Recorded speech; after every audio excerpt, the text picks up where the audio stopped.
Hi, my name is Amber. Welcome back to my channel, Books and Beaches. So first things first, I apologize if you hear any sort of like yard work or trimming going on. My neighbors, I think, are having some tree work done, and I would have thought Sunday evening would have been a great time to film, but apparently this company comes and does work on Sundays. So I do apologize for that in advance, but I am here to talk to you about one of the projects that I am working on in the month of November.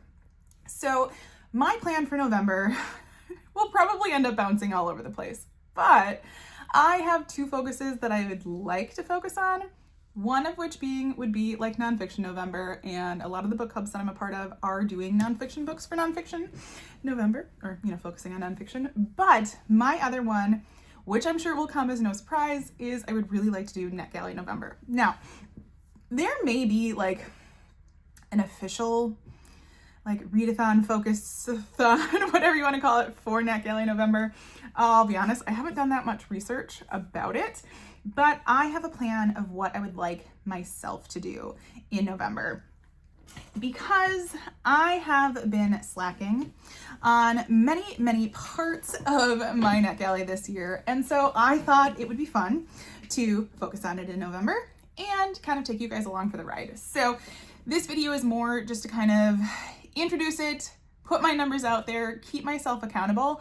But then, as we go through the month, I may update you on either what kind of reading I'm doing, some of the reviews that I'm writing, things like that. So it's a way to keep myself accountable and kind of let you know, hopefully, about some of those books that I'm reading that are yet to come out, and I think I even do have a few that are coming out in November, or even some of those books that I have for December and January, just to kind of give you a preview, because in reality, let's face it, that's what Netgalley is about. Now, if you have never heard of Netgalley, welcome.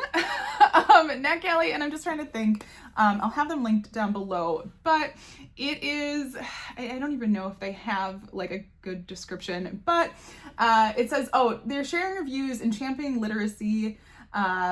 Anybody can be a part of Netgalley. You do not have to have, a YouTube channel. You don't have to review things on Instagram, etc. Like, anybody can have it.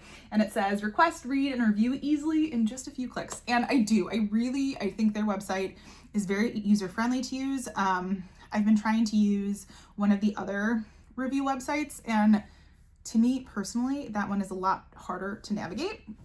But you can get both e-ARCs of books, so ARC, Advanced Reader Copy, or audio, so Advanced Listener Copy, ALCs, and I have a mixture of both. Now, I would say if you've never used Netgalley before, go into it cautiously.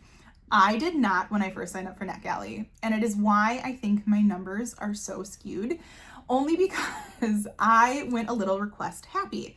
I had no idea whether or not I would be approved at all. And I think I started Netgalley before I started my channel, or started using Netgalley. And so I highly suggest you be cautious if you haven't used it yet, only because you may get approved for a lot because you don't have any review ratings, and then you might get overwhelmed, which is what happened with myself. So there goes all that noise. So like I said, I do apologize. But so my numbers that I'm going to share with you in a little bit are only a little bit skewed because of that, but they're also a bit skewed because I need to take more care into, really getting it updated. So, but yeah, like I said, I wanted to have this video to keep myself accountable and to know where I started, and then maybe at the end of the month where I finish off. So without further ado, these are my current Netgalley stats. And I actually went through last night and wrote these all down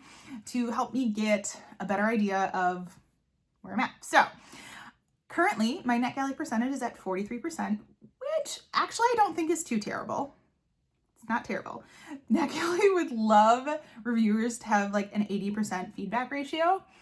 I don't know if I have ever even gotten close to that. And if you have an 80% or higher Netgalley rating, please tell me your tips and tricks, because I'm just utterly impressed. But like I said, it's part of my own fault because I scroll through there all the time looking for, books that I want to request. So I'm at 43%. I have been In my total Netgalley lifetime, I have been approved for 266 titles. So that's a mixture of both the ebooks and the audiobooks, like I said. Currently, I have given a feedback for 115 of them. So yeah, I need some work. But then the next step that I went, just so that I could have a little bit more data, was I went through and figured out how many books I have either read or listened to that I just haven't given feedback for yet. Because that was the part I knew I was for sure behind on. And so I have, let's see, 17 books that I have already read or listened to that I need to do reviews for on Netgalley. So even if I only updated those ones, I have a feeling my percentage would go up. But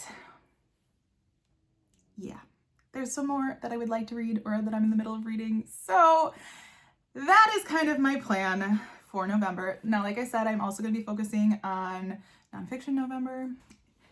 Although I've already completed a couple nonfictions, or at least one, in the month already. So looking good for that in that part of November. But this truly is something I want to focus on because I know I've been putting it off this year and I just need to like buckle down and do it. So I may be checking in with you as I get some of these reviews done, as I've been reading some stuff. Who knows? So like I said, I'm starting this project knowing that I want to focus on it, but I don't know where the journey will quite take me. But if you are a Netgalley user, let me know in the comments below what features do you like about Netgalley? What do you struggle with? Do you have any questions about Netgalley? Let me know what your percentage is if you want to, hold yourself accountable with me and, see where we can be by the end of the month. Totally up to you. If you are not feeling super chatty, let's go ahead and leave, oh gosh, some sort of green emoji. And I think it's because Netgalley has like their logo for their app is green. So feel free to leave whatever green emoji below if you would like. But as always, if you like this video, feel free to like and subscribe, and I will see you next time.